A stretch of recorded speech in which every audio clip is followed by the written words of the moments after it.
Welcome to the Lore Boys. My name is James, and today I want to share with you a brief history of video game speedrunning. We'll talk about what constitutes a speedrun and learn the origin of things like Speed Demo's archive. Stay tuned and enjoy.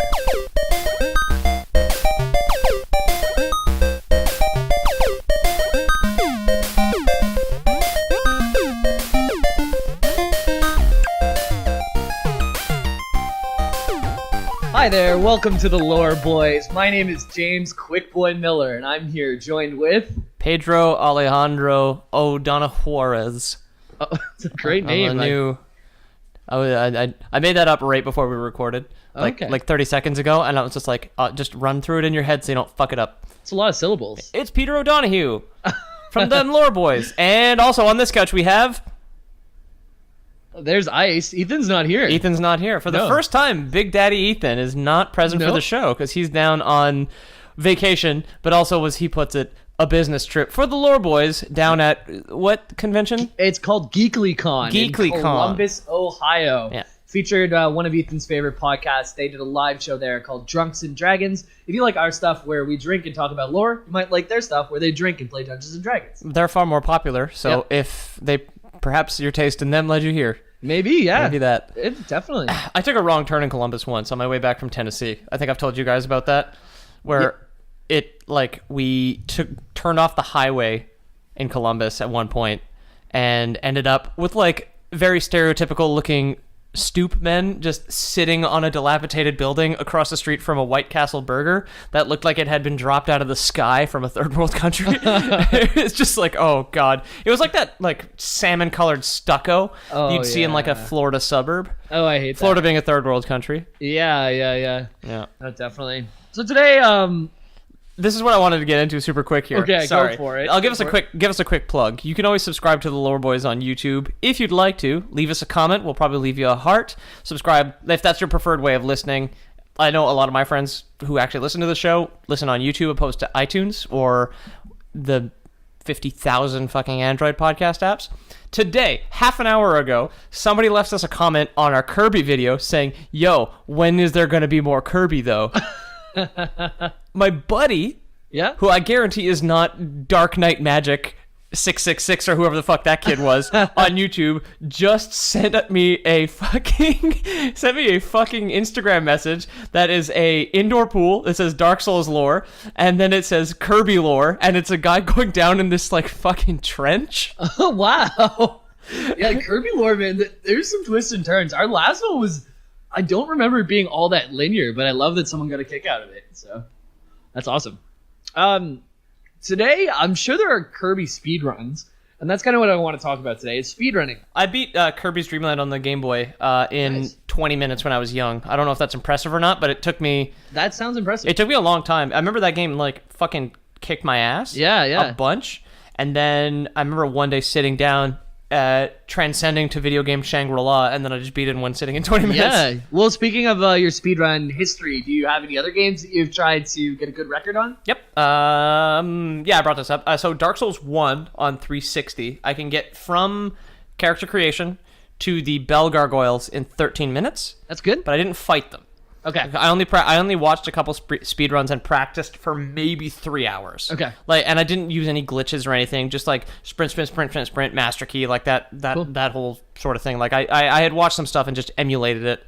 Nice. I didn't actually do much, but yeah, I got to the Bell Gargoyles in 13 minutes. I've tried with Half-Life 2, but I don't know how to bunny hop, circle strafe or bunny hop, or I know if you jump backwards you can do it. I can bunny hop in Titanfall, which is also a source game. We've talked about bunny hopping in other episodes. It is whenever you basically trick your sideways movement into becoming forward movement in a game. Something like that. In Titanfall, you can do it forwards. Yeah. It's also a thing in Quake, which we're going to be covering today. It's a very popular speedrunning move. You kind of just spin your mouse in little circles while jumping. Yeah. And if you get it right at the right spot at the right timing, then it increases your acceleration. Yeah, and then on Source Engine games, you can ramp off certain things as well. Yeah. It's I'm good at rocket jumping in Team Fortress, but not at bee hopping. Okay. What else? I've watched a lot of this one particular guy called Distortion 2. Distortion 2. Yeah, okay. and his picture is like a fat shy guy from Mario. Okay. I've watched him do speedruns of Dark Souls. Dark Souls 2, Dark Souls 3, Bloodborne, Getting Over It with Bennett Foddy, and some other shit. Like I've watched him speedrun Dark Souls 3 probably 5 or 6 times just to watch him shave off 2 minutes. Oh yeah, and then sure. Well, one of our friends of the show, Catlink, she's on twitch.tv/Catlink, Katlink. She has the second fastest world record time for Resident Evil 6 right now. Fuck. Yeah, wow. She has been speedrunning that for a while, and she's probably 13 seconds off from the world record. Holy she's shit. Really close. Yeah, but I know in speedrunning, 13 seconds might as well be 40 years. Yeah, that's what I said, but her last record before this was also like 30 seconds shorter, so she's really pushing the boundaries. I don't know who would want to play that game that many times as someone who played it in VR. Yeah. It's terrifying, but good for her. If sex has taught me anything, the last 13 seconds are definitely the most difficult ones to get rid of. Okay. To shave off. Yep. Well, speaking of your sex life, we're gonna get into speedrun. Oh hell yeah! As fast as possible. Yeah, that's it. No, well, a speedrun is a way to play a game as quick as possible. Usually with a set of parameters. You might want to complete it with every single thing in the game, with as quickly as possible, with not getting anything. Maybe you want to play Mario and only get all the forts with no flutes. Or there's a bunch of different ways to speedrun games. They usually come about from single-player games that you can't play against your friends. Yeah. So you both play the game, it's just so you can do it faster. That's the difference between any percent and 100%, right? Yeah, any percent, 100%. We're going to get into all those later, but 100% is it's beating the game with every single thing you can get in the game, you get it. Yeah. Any percent is beating the game with, you don't even have to complete the story if you don't want it. Oh, okay. If you want to glitch by things, you can glitch by them, right? We'll get into that. That's the difference between the 100 emoji and the any percent emoji. Exactly. Yeah. Always be on your hustle. Always be any percent emoji, fire emoji, any percent emoji. Make it happen. Maybe that'll be a new Twitch emote. We were looking for new Twitch emotes, like any percent with the little red line. How fucking stupid that would be. I'd use it. Yeah? I'd use it, man. Just spam it. Yeah. So, like, one of these ways to complete our any percent runs is sequence breaking. And that's an important term in speedrunning. In most games, there's necessary steps and triggers that you need to go through to progress in the game. You might need to watch a certain cutscene before an item is attainable, or you might need a certain key before you can open a door to a necessary room or something like that. Anything that skips these essential sequences for normal gameplay is called a sequence break. But if you can vibrate at the same frequency as time, you can just pass through the wall, apparently, in some cases. In some games, yeah. Like, let's say in Doom, maybe you need the red key for the red door. Yeah. But all of a sudden you find a way to get through that door without needing the red key. Have you seen, like, the Doom 2016 speedrun where you just, like, crouch at a rock and then, like, do some weird things with the pistol, and then you just get launched into the air? Yeah, we watched it together, actually. Yeah, exactly. Yeah, like, it's what the fuck? insane. And Doom is really important in the speedrunning community. And we'll get to... current Doom or OG Doom? Old Doom is one of the reasons why speedrunning is a thing today. Yeah. So the sequence break was actually coined in 2003. Oh, when Peter showed up, I was reading old forums from 2003, figuring out where this stuff came from. Before some of you were born, I'm sure. Yeah. Yeah, and it's a speedrun forum discussions, and it was for the Nintendo GameCube game called Metroid Prime. We have an episode on it, if you'd like to go listen. Oh, yeah. Yep. The trick was originally called Gravity Suit plus Ice Beam before Thardus. And what? Is Thardus a location or a planet? Thardus is a boss. Oh, okay. So you would have needed to beat Thardus, and then you would get those usually. But there's a way, I actually read it beforehand. So basically you have to go to another boss. I forget which one exactly. It doesn't really matter. There is an ice golem in that game, right? I remember watching my buddy, and he could never beat it. It might be Thardus. I'm not 100% sure. But an important thing is that you go up and you fight a boss, and you use your...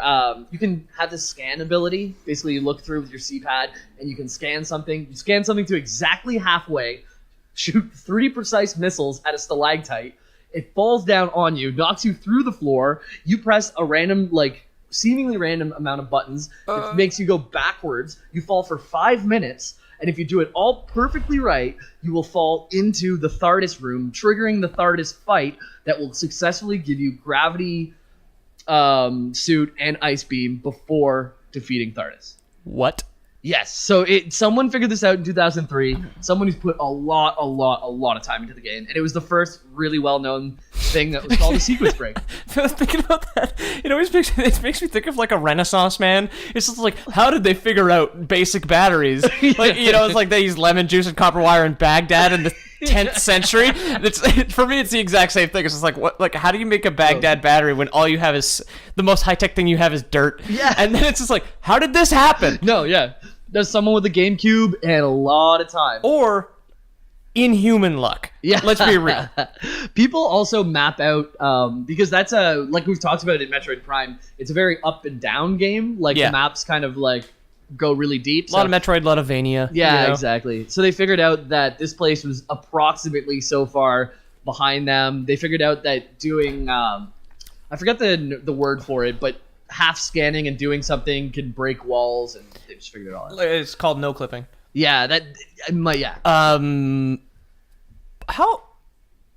It's kind of. I think it's kind of odd that the game would load the cell for that other boss at the same time as a previous boss, because it has to be there, right? And if it loads off a CD, it has to load in. So I think that it's based on a trigger on where you are. So the trick specifically says you have to land in a specific part of the room, or the boss will not come out, and you will have to start over. Oh, okay. So you have to land in the specific part of the room that whenever your player character is there, wherever the boss trigger is, starts yeah. off. Yeah. So however that game is programmed, I can't speak to it, but they figured out that you can do it. I know in Half-Life 2 Episode 2, or possibly all the Half-Life games because there are no cutscenes, there are invisible triggers throughout the map, which as far as I know is like a transparent wall that when you pass through with the character model, it just knows where you are. Okay, yeah. Also, fun fact about Half-Life, if you shift into third person, Gordon Freeman's entire model rotates at the waist. Interesting. Oh, that's awesome. So basically, if you aim down, he flips up off the ground like a rotated Photoshop picture. He spins around. He basically looks like a foosball character. Yeah, that's awesome. That's kind of how he moves. I love that. I've never confirmed this. I was told told me by a buddy of mine who's like fucks around with games a lot. He works at IDOS Montreal. Okay. And he told me that Gordon Freeman flies around like a foosball character on a sphere, basically. Another way to break games is using glitches. Yep. Not all glitches are accepted in speedrunning communities, but I'll get into one that is accepted first. Sequence breaking can be done with the result of a glitch, like I was saying. Yep. So, for example, there's a category of speedrun for Mario 64. That's a huge speedrunning game. There's like a million categories. People, I'm sure, have sunk little millions of hours into perfecting that game. Yeah. And so it's called the 16-star run. So a precise pattern of movement can be used to get through this gate that you would only get through after 70 stars, basically by holding Mips the rabbit, who's an NPC that runs around in the basement of Super Mario 64. Okay. And you kind of like push him into a wall and like jimmy the right way, and you're able to just clip through the wall. And someone figured this out, so you can only need 16 stars in order to get into the basement, then you can get to the final boss. Huh. And there's also, since then, they broke it so bad you can do it with 0 stars. Really? Yeah. Fuck. There's ways to kind of like convince your movement, like on stairs, that you're falling forward but clipping the stairs, and it goes like. Yeah, that's what we were talking about earlier. And then you're just like going through black space. Yeah. And he's crouching and he's like facing backwards up the stairs, and you can clip right through a wall right to where you need to go. Yep. That game is so broken. If you want to look up some fun speedruns, like there's a million. And the people that can actually navigate really well with Mario in that game are so impressive. Yeah, it's like watching a robot do something. No, yeah. It's crazy. It's got some ASMR triggers in there as well. Visual ASMR. Oh, yeah, definitely. Which I don't understand at all. I still fairly certain it's for perverts, but whatever, man. If it helps you sleep, it helps you sleep. I think it's porn light. So it's supposed to be like sexual feeling without actual sexual. Yeah? I don't know. Diet porn? I was listening to a Harmontown episode about ASMR like this week. So it's like, what are the little thin cigarettes, like menthol cigarettes? Oh yeah, it's the menthol cigarettes of smoking. ASMR is to sex as menthol cigarettes are to cigarettes. Yeah. Exactly. Yeah, exactly. Kids can smoke them. What? No, that's not. Yeah. No, I was just thinking in Quebec where we live, they ban menthol cigarettes because they're like, no, it's too appealing to kids, so they should ban ASMR so kids stop having sex later. Yeah, exactly. Yeah. Well, this is a pretty heavy French Catholic population here, so yeah, they'd probably love that. I was gonna say another game that came out recently that has the same publisher as Doom, that obviously I'm in love with because I'm playing it again instead of playing new games, is Prey. There's a lot of crazy sequence breaks in that game because you can use the glue cannon to not only freeze enemies with goop, but it also hardens on walls, so you can climb up walls. Nice. And at the beginning of that game, as soon as you get the glue cannon, you can basically force yourself through the wall and then just fly to the end. The Prey speedrun, as far as I know, was like 16 minutes. That's crazy. It took me 17 hours the first time. Yeah, no, it's broken. Like, Ocarina of Time at the beginning was, like, it took me probably, like, over 20 hours easily. But you were also a babby, Jamie, with the gross little baby hands that couldn't hold a three-handed controller properly. Yeah, right? People can do it in less than 7 minutes now. Yeah, whatever. Yeah, it's insane. But actually, one rule that most speedrunners adhere to is you don't mess with the game's files, the disc itself, or the console. And emulators is a whole popular... there's a whole debate on emulators that I could get into, but it's going to be the next 20 minutes, so that might be something else I'll bring up another time. But emulators were kicked out for a long time, but then they brought them back in later, basically because it was more accessible to more people and speedrunning became more accessible. That's the very, very basic way to say that. Yeah. But there's more to it than that. It's easier to fuck around with emulators than it is with an actual console. Yeah, because it's on a computer. It's not on... Yeah, no kidding. But now there's some that are... basically the exact same thing, so certain emulators are allowed in the game if they're checked and things like that. Okay, yeah. But one rule that they don't mess with stuff. You don't.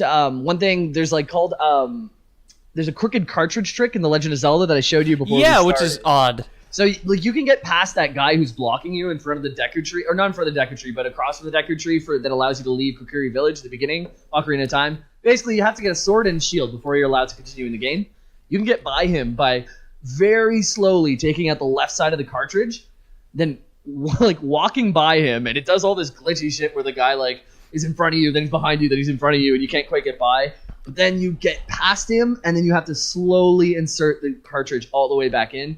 It can corrupt your game, lose all your save files. It can do a lot of bad stuff, but it can help you save. Do it for the Vine, though. Yeah, help you save 2 minutes, and however 60 times that frames is. Yeah, fuck, holy.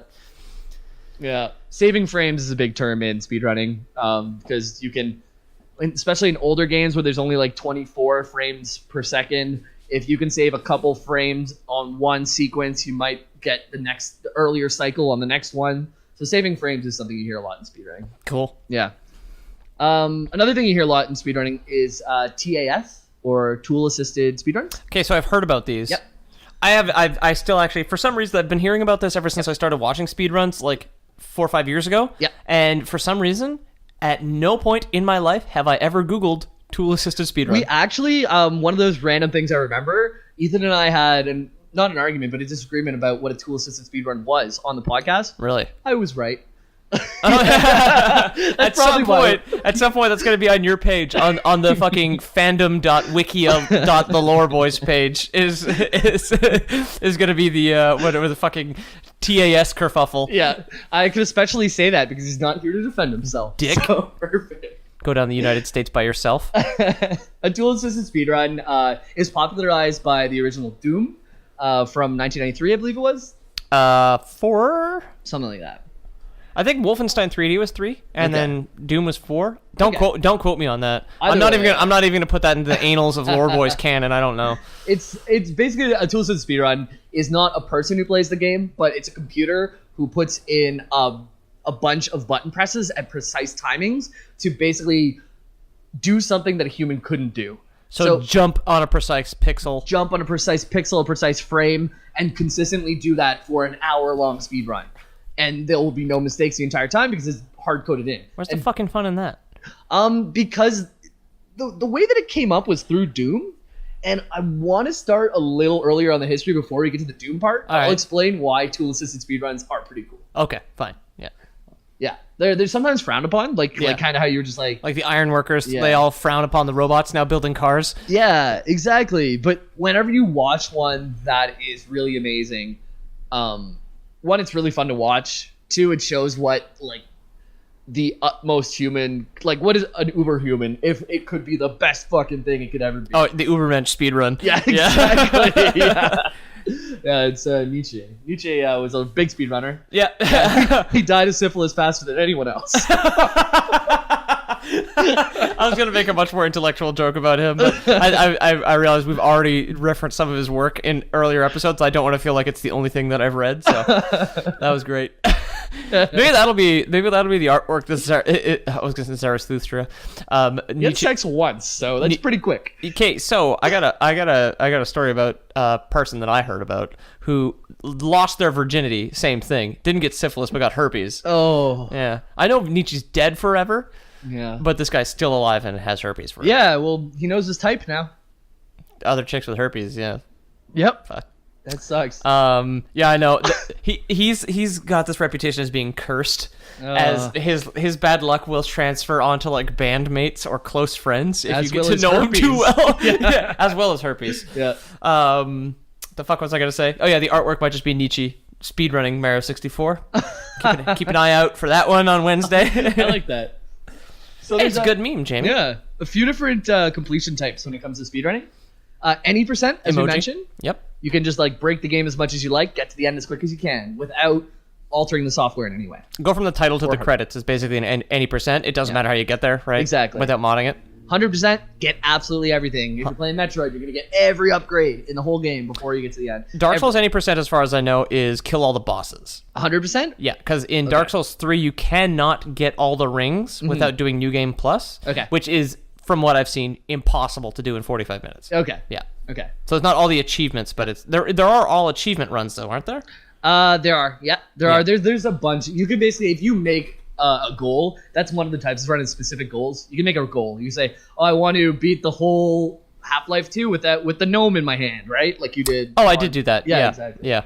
Low percentage is probably the one that I see the least. The fuck is that? That means you want to complete as little of the game as possible. Oh, you like ghost quests? Yeah, like maybe for, let's say, Mario, you want to get to the end of every level without getting the fewest coins and like doing the fewest levels or something like that. I don't know what it is. That's interesting, because generally speaking, like rings and coins are placed on the critical path so that you get them, so you have to actively avoid them. I think that's interesting. Yeah, it's fun. There's definitely some good ones out there. I don't know any really low percentage things that I've followed, but I'd love to look them up after. There's Dark Souls 2 has Ostrava does the emotional damage run. Okay. In which he tries to it's a no-hit run, and so he beats the entire game eventually without getting hit a single time. Dark Souls 2 is very slow. It's not that, it doesn't look that hard, but yeah. Okay. I mean, I'd never be able to do it. Yeah. Literally ever. No, yeah. But for him, that's you get hit once by accident, delete your character, start over. Yeah. The no hit run. I've watched a no hit run of not Diablo 3, sorry, of Dark Souls 3, and it was absolutely insane. Yeah. It was crazy. And the mental fortitude you have to turn off the game after playing for an hour and a half and be like, I'll start over again. I don't have it. Yeah, I can play through about 10 to 15 hours of XCOM or XCOM 2 on Iron Man until my decisions really start to snowball into failure. And that's when I realize I have to restart, and I just don't have the cajones for fucking Iron Man or no-hit runs. Yeah. Any of that hardcore shit that deletes your save when you die. Fuck that. No. Are you kidding me? Exactly. Are you out of your fucking mind? No, it's crazy. So that's basically a few of the main things I wanted to introduce of the ideas of speedrunning, what speedrunning is, sequence breaking, glitches, any percent, 100%, tool assisted speedruns. These are all like frames. These are all important things for speedrunning. I wanted to get into the history of speedrunning now. Okay. So it can be debated where you would normally start in speedrunning. Some would say that speedrunning started whenever men could start talking to each other because we're like, I just want to be faster than the other guy or something. Yeah, I suppose so. Yeah, it's been around. Is speedrunning a caveman thing? It is. Yeah. It is. Yeah. Recorded in those caves in France. Yeah. It's just like all those paintings. Like who can paint the fastest? No, that's it. From the cave to the fireplace with woman in your hand. How fast can you do it? Yeah, exactly. Like that. How quickly can you haul a clubbed cave woman? Yeah. So where did it begin? I like to think that it began in 1980 for the Atari 2600, a game called Drag Racer. Sure. So It's RuPaul's Drag Racer. Yeah, RuPaul's Drag Racer. Yeah.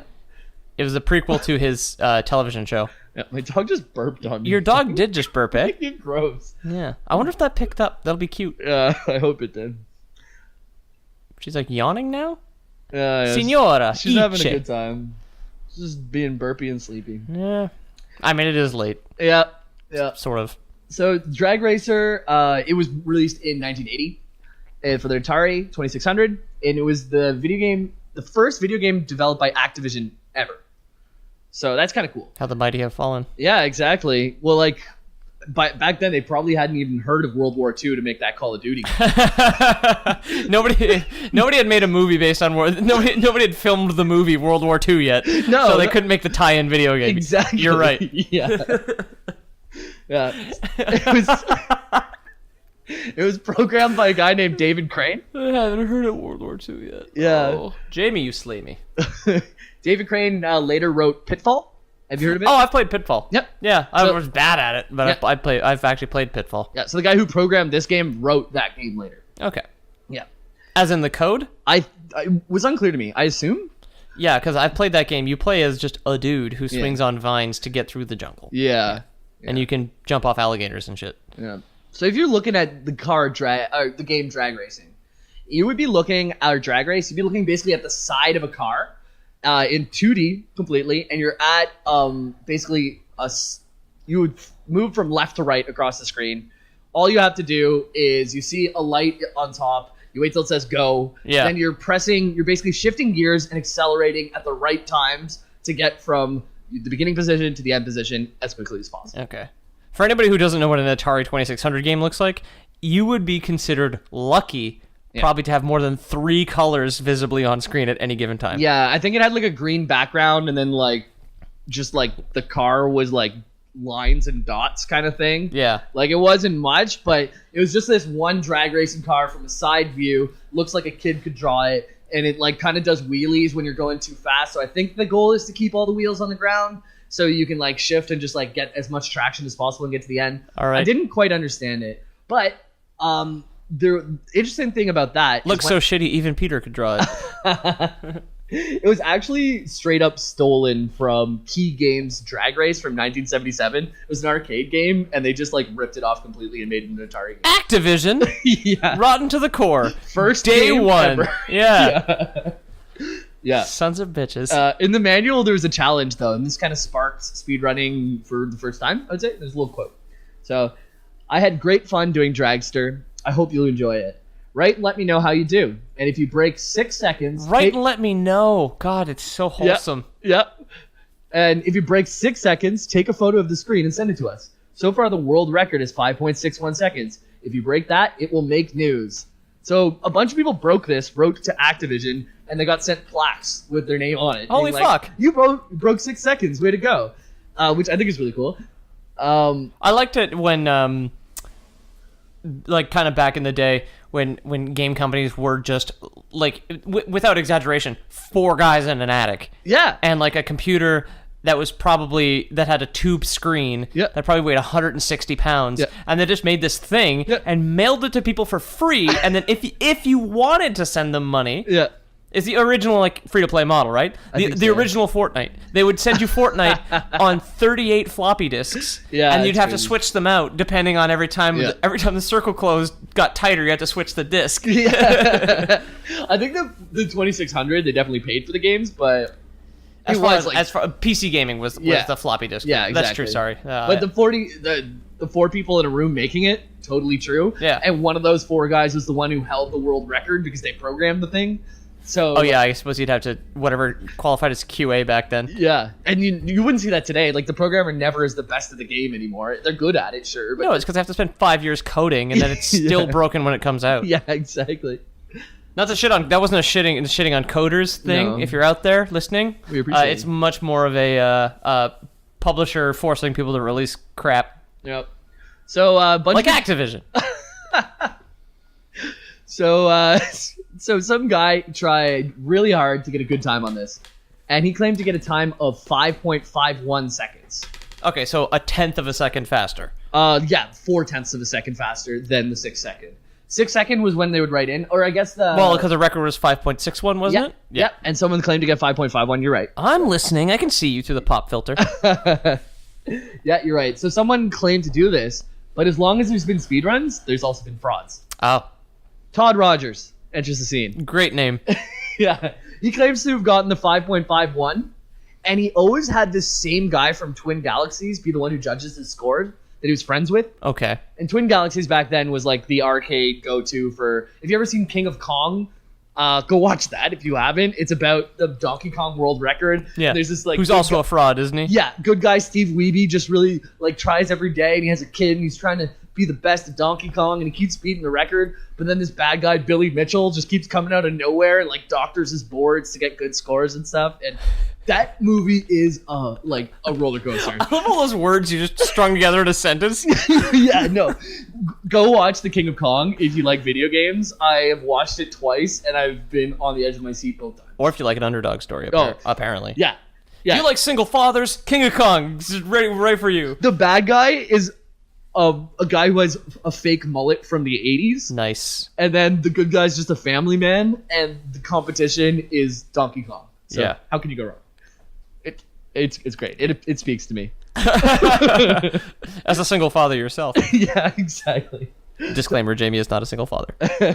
To our knowledge. So Twin Galaxies, that was also weird shit went on with Twin Galaxies and Billy Mitchell won. Same thing happened to Todd Rogers. Okay. Todd Rogers claimed to have hit second gear before 0 seconds had passed in the game. So, yeah. I mean, I know what an Atari 2600 controller looks like. For those of you who don't, just in case you're, not a huge nerd or not in your 30s. Yeah. It's a box with a red button on it. I think it's for your left thumb. Yeah, I'm not And then sure. there's a joystick with a red button on top of that. Mm-hmm. And that's it. Yeah, there's not much to it. Yeah. But somehow with these controls, you got to just like shift up and down, I guess, and press the buttons in a way to accelerate and brake. I'm not sure if braking is even a thing. But he claimed that... Probably not in Drag Race. Yeah. No, he claimed that before the light said go, he could start in second gear. Okay. And back then, it's like maybe there's a way to do it, right? They put Easter eggs in games. So a tool-assisted speedrunner, or a guy who makes tool-assisted speedruns, he's like, you know what? I'm going to parse through this code, and I'm going to make an Excel spreadsheet, and we're going to get to the bottom of this. We're going to see what is the fastest possible thing you hit at every point, and I'm going to chart this out. Get you a VLOOKUP. I like me some Excel. Exactly. Some index match, and he's good to go, man. Literally the only formulas I know. Yeah. Excel is sorcery. Yeah. I use it every day. I still don't fucking understand it. Yeah, I use both that and Google Sheets. And Google Sheets is a little more intuitive, but not much. Yeah, but you can't play like a guy I work with sent me an RPG that was built in Excel. Yeah. That's actually kind of fun. No, it's true. But speaking of really fun games, this drag race game, this guy thought you can get to second gear. So the task creator, who broke down the code, found out that, no, you cannot get to second gear before starting the race. And a time below 5.57 was impossible by all standards of the code. Okay. So he had claimed a 5.51, and the guy over his shoulder said, yep, that's cool. That's what happened. So they were hustlers. Yep. Todd Rogers was a phony, had his record revoked. And since then, many runners have hit the perfect 5.57, and all have been recognized within Speed Demos Archive. Yeah, because there's always a limit for every game, right? Yep. Yeah, there's always something you cannot bypass. Yep. Todd Rogers, I didn't go into his full story. That is not the only time that he finagled the system to get a record. You know, if you switch to the letters, his name would be Rod Todgers, which are two euphemisms for penis. Is a Todgers a penis? Yeah. Oh, I've it's never a heard British that term, Todger. I think. I hear from Zero Punctuation a few times. I think I've heard him say. Yeah, exactly. He's like he says Todger. Yeah, so Rod Todgers would be just penis. Yeah, well, this double dick, he got his record revoked. Yeah, man. Yeah. Living up to his namesake. Yeah, if you switch to letters. So that's a very lowbrow joke, and I apologize to anybody who thought more highly of me out there. That's okay. That was 1980s. That was a 1980s joke, and we're going to move on. Yeah, exactly. 1993. 1993, one of our favorite games on the cast, Doom. My sister was born. Yep. Your sister was born. I knew that. In Kuujjuaq. Yep. And which is much like the depths of hell. Yeah, oh yeah. Freezing fucking cold. So Doom is a classic. We talked about it before. Yeah. We love the game. Go check out our Doom episode if you haven't already. It's a lot of fun. At this point, still the favorite artwork, my favorite artwork that I've done. So maybe you'd appreciate that as well. No, it's definitely up there for me too. Didn't mean to slur so bad. I had some General Tao chicken before drinking all this beer. Yep. So the reason that Doom was already very popular, we talked about it. It was shareware, so it was pretty much free. The first 3 levels you could just pass amongst your friends. You could all play. It could run on almost any computer, which made it super accessible. So already there's like 1 million people playing this game. Yeah. But it's single player. So how do you For cowards. Yeah. Exactly. How do you compete against your friends? So I guess you would have to race, eh? you might have to race. Hey! Yeah, so all of a sudden there's 1 million people playing a game, which is like unprecedented. And now to be competitive, you have to race your friends. So you see how speedrunning might start to become an attractive thing. Well, you've got 3 boys Yep. who are all 9, Yep. wearing their baggy white shirts and their green baggy shorts with blonde bowl cuts, huddled around a beige computer, Yes. trying to beat the first level of Doom as fast as they can. Yep. Is exactly what a marketing person would say. No, definitely. And Yeah. then afterwards you download the internet and you're good to go. Yeah, you get your AOL disc. Yeah, exactly. So I got Roller Coaster Tycoon out of a cereal box. I Me too. I still remember that. me too. I would always, if I wasn't playing with my sister, like my sister and I would try to beat it when we played together. If I wasn't, I would always make a death camp. Oh, yes. Is there any other way to play that game? No. Get your population up as high as you can. And then you wall off the exit and Yeah. destroy all the rides. Yeah. And then you take the last happy person and you build a pillar in the center with food, water, and a washroom. Yeah. And you elevate the last happy person to godhood. Yep. Yeah, that's what I would And then do. you watch that, and then you build roller coasters that have like big old cliffs, so the god can watch all his people perish. in Yeah, front of him. the loop-de-loop one that's supposed to like go up and then slow down and then go backwards. Yeah, yeah. Destroy the tracks and Yep. then ramp up the speed, and you can launch people into the food court. So that was really fun. And another reason that Speedrunning Roller Coaster Tycoon death Yeah. camps. It's a thing. so I mentioned that speedrunning was really popular because it's single player, it's owned by a ton of people, and how can you compete with your friends? The second reason why speedrunning was very popular in this game, and a very important reason, is that the ability to record demo files that were easily shareable. So the demo files, whereas you could play through the game and send your playthrough to a friend, but it wouldn't be a video. And the trick to this is Doom would record your button presses and timing and send it as a small file to your friend, and it would just like virtually press those buttons for you so they could watch you play through the game. So you could share very small files, which were just a log of your button presses. It's just a keylog, basically. It's a keylog, yeah. Oh. And you send the keylog, and all of a sudden they can watch you play with like very little strain on their computer, which is a really, really genuinely fucking cool idea. fascinating. Yeah, right? Especially when all you had was dial-up. Yeah. And even sending a text document with 1 letter on it would take 5 minutes. No, that's it. So if there was a okay. 2-minute level, you would send like up, down, jump, shoot, shoot, and then like they would know what to do on their side. And I don't know how the timing part of it worked out, but they figured it out. That's fucking cool. Yeah, I found that really, really cool. And Yeah, I was too young to really take advantage of any kind of internet thing when internet kind of showed up, yeah, I guess. yeah, Because like the internet wasn't really good until I was already in high school, No, and like yeah. dial-up wasn't really. I wasn't willing to use it because I had Lego and toys. no, right? yeah. So, I was playing Diablo 2 poorly whenever the internet was like dial up in my small town. Yeah. And I didn't really take advantage of all that stuff either. Yeah, no. It was out there, man. Like people were sharing their speed runs and comparing their times across the world through sending their button presses to each other. And it wouldn't take like 4 hours to download it. Was You it just a could send- text file? I'm not exactly sure how it worked, but it's basically a text file because people could go in and alter them, which they did at some point. Oh, okay. Another thing that's And load the genesis of the tool-assisted speedrun. that's where tool-assisted speedruns became popular. So do you load the control text file into the game somehow, and then it just does it? So someone alters the demo file. I'm not sure the logistics of it, but they would figure out that, okay, at this perfect second you want to do this, this perfect second you want to do that. And rather than just do it perfectly with their hands, they figured out that they could program a demo file just to do it perfectly. Another way that people figured out how to make near perfect speedruns was some college kids figured out how to slow Doom down by like down to 10% of its actual speed. Yeah, Doom is very well. If you played Doom 2016, Yeah. which is fast as fuck, Yeah. that's fast by our current standards. Yeah.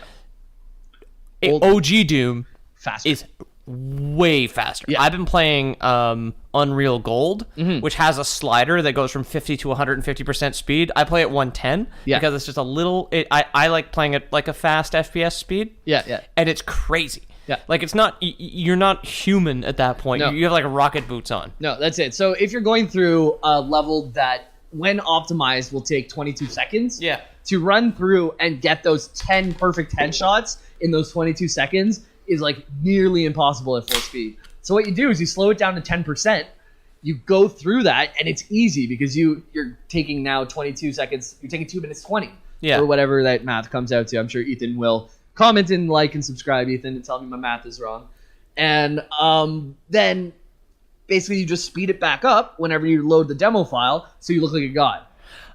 Oh, I see. Yeah. So okay. Slow So it you down have to time powers, basically. Yeah, you slow it down to 10%. The keylogs still log at the same way. And Right. whenever you send the demo file, then it looks like you're just working like a machine. Yeah, it looks like your brain works 10 times faster than the average person. Okay, cool. And people didn't know what was going on at first, but then figured it out because there's irregular movements whenever they saw it at full speed. Okay, And yeah. they figured out that the people were slowing it down. Okay. In order. So this is something that you had to look out for and wouldn't be accepted as a real speedrun. Okay.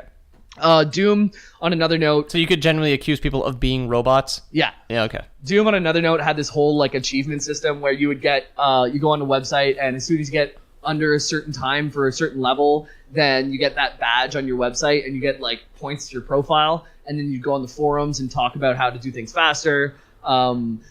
Speedruns in this time were generally level per level. You wouldn't do the game from start to finish. Okay.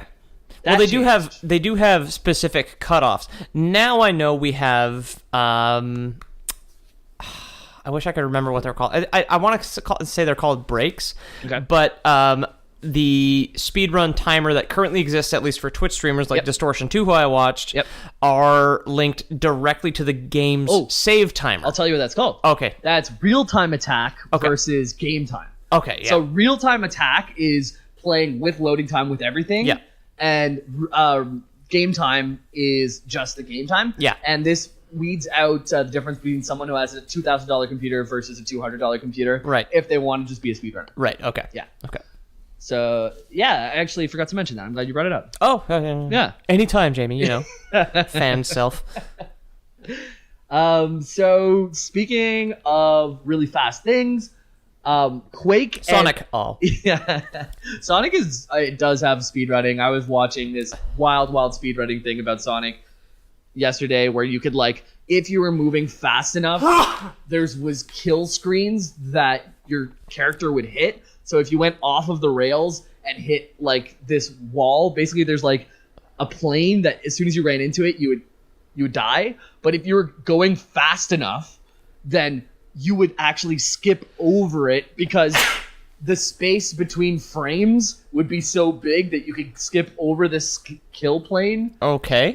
Go watch Summoning Salt's Sonic Adventures 2. Summoning Salt does a really great job at explaining all of these speedrun things. I don't completely get it. But what I want to talk about is Quake and Speed Demo's Archive. Yeah. Speed Demo's Archive is one of the biggest places where you document speedruns today.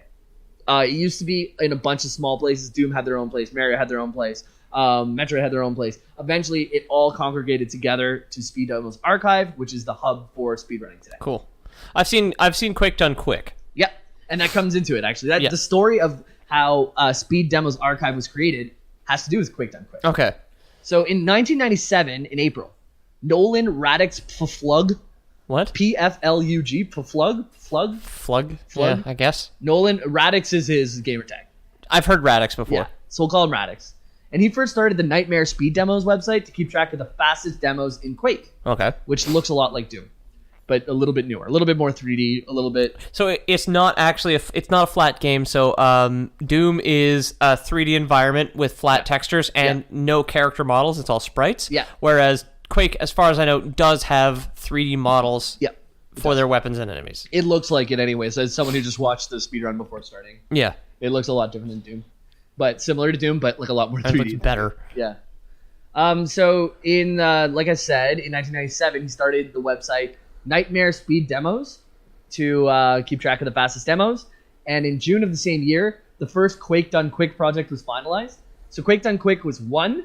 It featured the entire game, carrying over one level's finishing stats to the next. Okay. So it was a whole game speedrun, not just an individual level, although it was segmented. So segmented run means you can do one level as fast as you can, then you can cut the level and paste it in with your next fastest level. You just take your fastest levels for each one, Okay. and you paste them all together like a collage of highlights of your fastest time. Well, it's like editing video. You take the good shots. Exactly. Okay, yeah. Yeah. So if you do the first level really well and then fuck up immediately, you just discard that and retry the second one. Exactly. Okay. There's some people who have done this in Ocarina of Time and on Speed Demos Archive. They had the world record, but they waited till loading screens to segment their run, but lied about it and said it was a single run and got banned from the whole website and everything. There's a bunch of speedrun drama about people passing segmented runs as full runs. So dicks. Yeah, basically, whenever you look at the video, it looks fine, but whenever you look at the sound bites, if you go into like a microscopic level, the cuts are shown as like these weird sound signatures. Okay. And then they can figure out that it was segmented. And they didn't find out till like years after it was posted, and the guy lost the world record for Zelda, and somebody else got it. Shouldn't have lied. Yep. No, he Sorry, shouldn't. dude. Yep. You lost your record, and some of his other records that weren't even proved as being fake were removed from the website as well. For goodwill. Just Yeah. like, you're probably a liar, idiot. Exactly. Get out of here. Exactly. So that was a segmented run, but it was popularized as a segmented run. They didn't claim it was something else. They're like, these are the fastest we can do every single level of Quake Done Quick. I've watched it. Peter said he's watched it. Yeah. It's impressive. It's insane. There's so many skips where you like threw a grenade at your feet, bounce up into a place you shouldn't be, and it's incredible. Blast jumping's a big thing. I mentioned it earlier, actually, like rocket jumping in Team Fortress. Yeah. Team Fortress was originally a Quake mod, and then TFC was on Gold Source, and now Team Fortress 2 is obviously on Source. Yeah. Rocket jumping is still a thing. Okay. In the Quake Done Quick that I watched, I remember this guy knows the physics of the grenades and can place them exactly where he needs them and time them perfectly. Yeah. So he's just banking shots off walls and running in what is essentially a straight line and getting redirected by grenades. No, and it's crazy. And you'll see him like stutter for a second and stop. It's because he knows the mental timing of the grenade that right here, if I shoot it here, I need to take like a 0.3 second stop. And just because they have a fuse. Yeah. Yeah. No, it's insane. Yeah. And I watched it before you got here, Peter. And It's mind melting. It's crazy. I do want to comment quickly. Yeah, Despite the heat wave and the humidity, Yeah. and we turned off your AC to record, still very nice in here. Oh, thank you. I gotta say. Thank you. I'm glad you're comfortable. That's for the viewers at home. I'm barely wearing clothes. Yeah, that's how I keep you. So in 1997, another guy, Wad Dib, he made a Quake page, and it was run by Guanar Muad'Dib Andre Mo. Long name. All you need to know about him is he made a site that specialized in easy runs. So him and Radix, Mo and Radix, came together and they combined their website and they made it Speed Demos Archive. And that is the main source for speedrunning today. They're both Quake speedrunning websites that came together that eventually became the speedrunning website we know today. Okay, cool. Yeah, which is a lore fact of speedrunning. Yeah. So now, moving on from Quake, it's important to note that there's a lot of Metroid games that were very important in the speedrunning community. Okay. Yeah. Super Metroid was like a speedrunner's dream. I've watched Super Metroid ones before. Oh, it's very oddly good. enough, I've never finished it, but I've watched speedrun... It has... Metroid speedruns, excuse me, yeah. It is so great for a speedrunner because, one, it's non-linear. There's 4 bosses that you can choose the order in which you want to beat them. So there's different ways to do it, different power-ups to get in different orders. Is Kraid, like, objectively the first one all the time? Whenever I did the Metroid episode, like, what must be a year ago now, I said... Close to it, yeah. Yeah, there's like 4 of them, and they use acronyms for it, like CDRM or whatever they are. The Ridley's one of them. It's just basically there's different orders to do it, and they're optimal for different reasons. Okay. But that's one of the attractive parts of it is speedrunning, is that you can do it different ways. You can route it differently. 2, it has a bunch of high mobility moves. You can go into a little ball. You can bounce yourself with bombs. There's a screw attack, jumps. yeah. You can do that run that's really fast. 3, it's like it had an in-game timer. So if you did beat the game, you didn't need to set up some like little stopwatch. you could just play the game from start to finish and you'd know how well you did. Yeah. So it was made for speedrunning. Like, whether or not they meant it to be, it was perfect for speedrunning. If you beat the first Metroid on the NES quick enough, is that where Samus takes her top off? Yeah. Yeah, okay. You were rewarded for it too, which is another reason that it's like so God cool. damn the 80s. Yeah. Again, I hate to plug him twice, but actually no, I love to. Summoning Salt watches Super Metroid speedrun history. He has a history of where the speedrun started and shows all of the cuts on how it got faster and faster, all the characters that were in there that like overstepped the other one and figured out how to get faster and faster. And it's a really interesting story. That is one of my favorite speedrunning stories on the internet. Summoning Salt, Super Metroid. Check it out. Is he a real person or do we know him? He's a real person. Okay, I just love his videos. Like, I found him on the internet. He's not even that well received, and like, honestly, his videos are so well put together. Let's hit him up on Twitter. Yeah, no, for real. Summoning Salt, I'm coming for you. Yeah, no, man. He releases like one episode a month, and they're always like super well researched and very, very, very well put together. Cool. Yeah. So unlike our shit, except this one apparently. Yeah. Isn't the real world so much easier to research than the fake world? I love speedrunning, man, though. Like, it was so easy for me to nerd out on this. Like, yeah. I found also a documentary, The History of Speedrunning, and I didn't even get into all the Japanese side of speedrunning, but they're, like, people who min-maxed, like, Dragon Quest from, like, start to finish. Like, if you get this Dragon Quest item, you can skip this whole place, and, like, Dragon Quest, they have charts on every single thing. These are all people in university who just didn't want to study. And it's the University of Tokyo, I believe, and they made charts and tables and put them online for every single item, for every single moveset, and how it corresponds to every single enemy, and all that data's out there. Go read it. Yeah, exactly. If you're interested. It's very impressive that how much time was put into it, though. Yeah. So in 2003, a Metroid speedrunner, Nolan Flug, if you remember who that was, Radix. Yeah. So Radix. I wanted to say that, but I for some reason just drew a blank. I was like, no, you put me on the spot. No, I did. Performance anxiety. No, couldn't get hard. That's a tough one. That's a tough one. Yeah, you're damn right in this. Yeah, Radix. So the guy who made the first speedrunning website and who owns Speed Demos Archive, along with Mo, he released his 100% Metroid Prime run, which he finished the entire game in, guess, 100%. It's going to be something absurd. Is it like 45 minutes? Hour 37. That's very good for 100%. There's a bunch of like little things that you have to discover all the way. And you have to like scan them. Yeah. They're not visible until you scan them. And fuck that, dude. Collectibles. Jesus. Hour 37, he beat the 100% of the game. Well, if a game's not dynamic, you actually can just memorize where everything is and just get there. No, yeah, it's crazy though. Like, even then, like, to execute that well for an hour 37 minutes is wild. Yeah. So what did he do? He turned his Quake speedrun website and he just posted his Super Metroid thing on it. He's like, "Oh, it's my website. Traitor. I can post whatever I like." And that opened the door for all speedruns to be posted on this website. Okay, well, yeah, that's good. Yeah. I thought that were going to be like the Quake purists who came back and then he was murdered. I'm sure the Quake purists weren't super happy about it. They're like, "Oh, he just owns the website, so he thinks he can post his Metroid runs here." Whatever, fuck him. Yeah. But he posted it. There was a time where that speedrun was getting like over 1,000 downloads a day, which for speedrunning, that's huge. That was from what I understand, old internet, that's also huge. Yeah. Jesus. Yeah. This was like 2003. So yeah, pre-YouTube. Yeah. Pre-YouTube. So that is like a lot of where what was it called again? Speed Demos Archive. Yeah. That's where that was created. It was started with Quake, then Metroid opened the door. There's a lot of like movement in there when emulators are okay and emulators aren't okay. But that's basically the foundations for Speed Demos Archive, which I knew nothing about, and I look at Speed Demos Archive all the time. Oh, really? Yeah. Yeah. It's pretty cool. So two games that I didn't touch a bunch on, but I would have loved to dive deeper into, and maybe I will at a later date if this one's well received, is Mario Kart and Legend of Zelda Ocarina of Time. Mario Kart? Really? Mario Kart had a huge speedrunning community. Like, each one of those levels have been broken to the point like where it's crazy.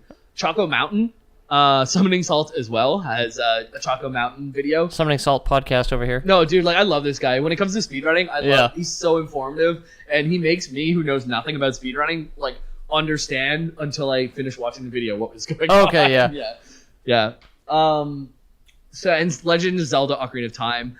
Cosmo is a really big runner in that. He's a personality at AGDQ, SGDQ, which is Awesome Games Done Quick or Summer Games Done Quick. It's a charity event. It's a charity event that started in like 2000. That's my next point, actually. I'm glad we got there.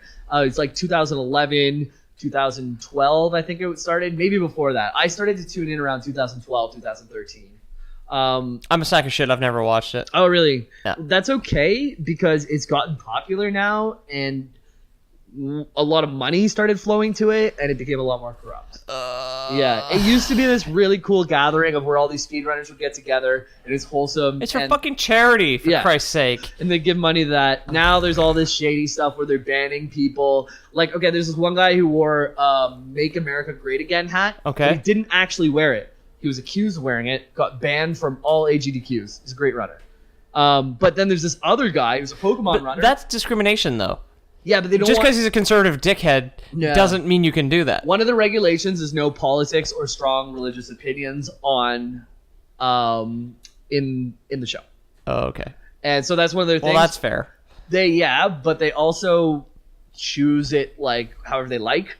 There's this one guy. This is not a oh, you mean the rules are completely meaningless and it's a do as I say, not as I do sort of situation? Yeah. Yeah. Classic fucking. Yeah. Whatever. I watched classic fucking current climate. Yeah. That's why we avoid politics at all times on our Twitter and on all our pages, because I don't care what you think as long as you like the Lore Boys. In 2013, 2012, that's when I started watching my it. Fucking business. It was really cool. It was like a white room, like no paint on the walls, just like a couch that they look like they got out of a church basement, and a bunch of kids staying up till like 5 a.m. playing games and breaking them like insanely amount, like that you wouldn't normally see. I remember watching a couple of them live and being like, "This is so cool. Where are these kids? They're hiding in their mother's basement." But then now you watch it today, and it's in like it looks like a hotel lobby, and there's like a theater type thing. There's an audience behind them. Yeah, the audience behind it, like the red carpet, and so they kick out like these people who are allegedly had a Bernie Sanders shirt, but they didn't actually, and they caught him on video not actually having one. Wait, they kicked him out too? Yeah. Okay, wait. Wait. Let me tell you who they left in. A guy who said the N-word. Oh. They left him in. Okay. A Pokemon runner. He's like, I bet I'd get $1,000 if I said the N-word, but he just says it. Don't kick him out. He's in the next tier. Guy who didn't actually wear a Bernie Sanders shirt, but was allegedly wearing a Bernie Sanders shirt, but the creators of the event didn't like him, kicked him out. And then the guy who... So they kicked out a Bernie guy and they kicked out a Trump guy? Yeah. But those guys they're both hated within the community. There were shit disturbers within the community. So they were looking for an excuse to get them out of their event, and they did that. But then another guy who just straight up says the N-word, fucking assholes, man, allowed to stay in. Yeah, pieces of shit. And then there's a whole bunch of weird stuff about where the money's actually going, where the hosts that are the faces of the event, they are like also getting paid for this. They're not doing it out of their goodwill, and like it became like this really weird corporate thing that was run by nerds, and I'm not sure they're doing it right. But I like fast games. Yeah, that disappoints me. Because I just said before you told me about all that shit, like, oh, AGDQ is like really cool. It's a charity. It's really good. On the fact they're just like the same fucking corruptible children that every dickhead YouTube is. Ah, Jesus. It's too bad, but there's still a lot of individual Twitch streamers who are doing this stuff. Distortion 2, man. Yeah, you can go check them out. Like, no space, and it's the number 2. Definitely. Our friend Catlink, who I'm going to have on the show one of these days, is doing Resident Evil 6. You guys been working on that for a while, eh? Yeah, workshopping the whole meeting in person thing. Oh, yeah, it's tough. We're internet people. I know, and also, yeah, I mean, our lives are also remarkably busy. Yeah, I would love to look up like one of the easier speedruns and see if I could like get in the neighborhood of what a good time is. If I can get like a minute in what one of the easiest, like a minute close to one of the easiest speedruns, I think that'd be fun. And I'm sure there's some out there where you just got to go and like press AB against the wall and you get to the end game like really quickly, you know? Yeah, but anyways, that's my introduction to speedrunning. I would love to get like deeper into it. If you guys want to hear more about like specific stuff, I would love to do like a one-off half-hour episode of like this is what happened with Zelda Ocarina of Time between 1993 or whenever it came out to 2000, and like there's so much there. I loved it. It was so super fun to release. And also, which we had mentioned earlier, because Lore Boys is, at its most basic level, a history show about things that never happened. If you enjoyed our little detour here into the real world, please let us know on Twitter or on Facebook and just be like, yo, you know what? As long as it's geek bullshit, I am any percent down. I like that. For some more random ass geek bullshit, because I've wanted to talk about game companies and never have, because there are some developers that have remarkably interesting stories and all that shit. So I think that's more relatable in any sense, right? Because it's like stuff that you can reach out and touch. Yeah, like if you like can your thighs. If you can get into like the creation of Elder Scrolls, then why can't you get into the creation of the people who made Elder Scrolls? That's true. We should meet their parents. Yeah, exactly. Mr. and Mrs. Howard. Yeah. Of Todd Howard fame. Yeah, exactly. Todd what is it? What? No, Todd Akatosh Howard or something. Yeah, well, no, yeah. There's a bunch of those. Anu, Anu, and Oriel. Ariel, yeah. Numidium. Yeah, so definitely let us know. Give us some feedback. So recently, I guess I'll bring this up now for anybody who listened to the end. We got some really good numbers. Yep. And it's growing a little bit faster than I can handle emotionally. Keep it coming. Sometimes. Keep it coming, obviously. We love it. But what we don't have a lot of, sadly, is feedback. And we know you're out there. We know you're listening. And we thank you very much for that. But there is no way in hell this is a perfect show. Yep. So if you're listening this far in, let us know what was good, what was bad. Get back to us here, because we only seek to improve and then eventually quit our office jobs and just be internet radio men for the rest of our lives and then die. Send a carrier pigeon to Peter's mother. We'll read it. I mean, yeah, she'll be just like, Pete, why is there a pigeon on my windowsill? I'm just like, no, next time I see you, just drive it over. Yeah. Keep the letter, though. Yeah, exactly.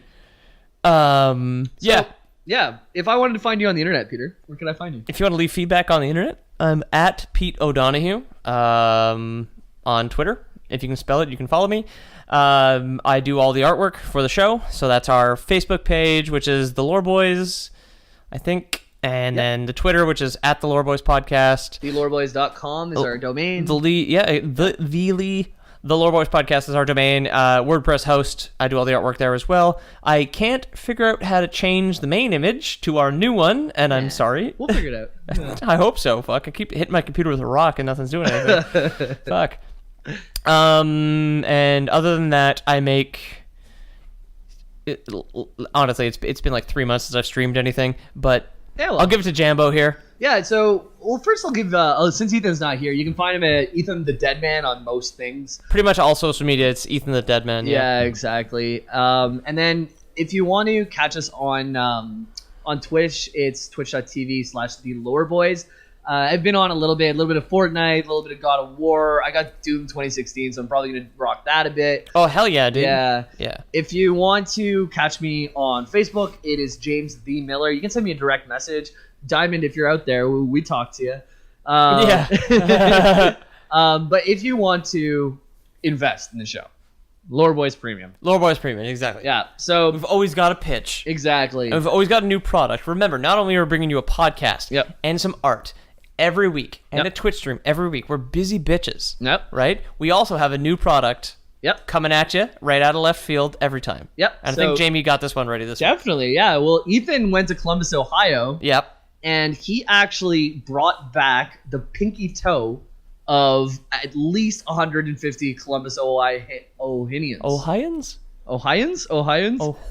Ohioans. I don't know how. Exactly. Well, so if you'd like a pinky toe from that convention, they're geekly pinkies. They're worth a lot. They're great. Use them as Dungeons and Dragons dice rolls if you'd like, or even if you want to like glue them onto a Warhammer 40k character model base, you can play them. Yeah, that's it. Yeah, pinky headed orcs. Those are really strong. How much do they cost?